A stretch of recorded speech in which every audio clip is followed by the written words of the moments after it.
que encuerarlo. No, hay que echarle bayones en las patas. No, hay que prenderlo. ¡Estás prendiendo! No, mejor hay que meterle por el culo.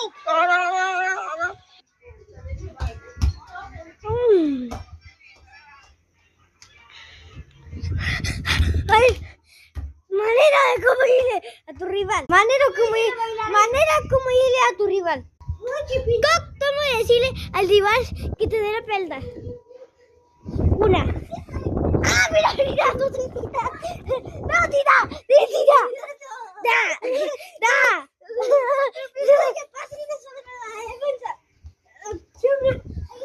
¡Disculpa, Benito! ¡No me lo parta! ¡Estoy a funda y que te lleven preso! ¡Dale! ¡Dale!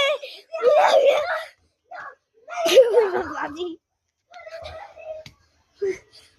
¡Dale una pelota! No fue. No importa. Chao. Una coca con pan. El verano soy rico.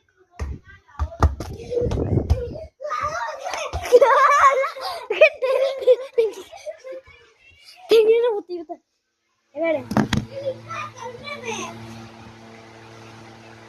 ¡Gente!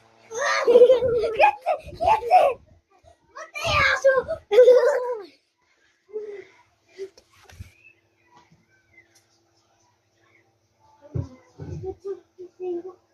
Rico, ¿se arrimó?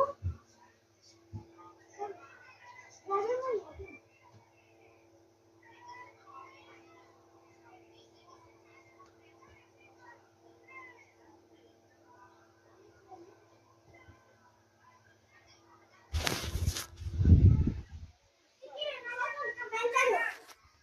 a comentarlo.